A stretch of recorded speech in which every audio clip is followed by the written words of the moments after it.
Hey guys, I'm Nick, and on this episode of the Scramline, I'm going to show you guys how to make these Earl Grey cupcakes. These are a super simple cupcake. Guys, I have to tell you, these cupcakes smell incredible. They smell super floral, they're just gorgeous, but they taste just as delicious. This is how you make them. Okay guys, so we're going to start off with the cupcake batter. So you want to pop your flour, sugar, some Earl Grey powdered tea leaves. So just run these through the food processor, get them really nice and fine. Some baking powder and salt. You're going to mix all of that until everything is well combined. Then you want to add your softened butter, mix that until you reach a crumbly sand-like texture.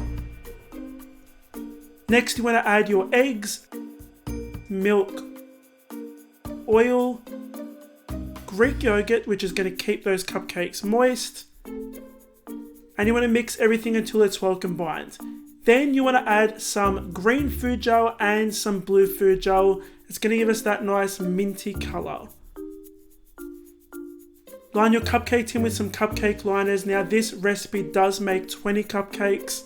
I just like to zoom in and show only 6. You want to bake these for about 40 to 50 minutes, then let them cool down completely on a cooling rack before you frost them. So to prepare your frosting, you're going to add some more of that Earl Grey leaf powder and some more food gel. Use a hand mixer or a stand mixer to mix this frosting. It won't work using a paddle or a spatula. It needs to be done with a machine. Now to prepare the little gold luster dust, I'm going to add some gold luster dust into a small bowl. I used a little bit of brandy. You can use water or vodka. You're going to mix that until it's well combined. So we're using a Wilton 8B tip to frost these cupcakes in a swirl, and we're going to splatter some of that gold luster dust on top.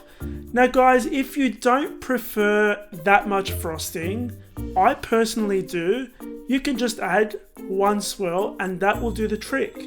And guys, that is pretty much it. Okay guys, so those were my Earl Grey cupcakes. Now, I've never shown how to make cupcakes frosted with less frosting before, but I thought I'd just show it so people know I can do it.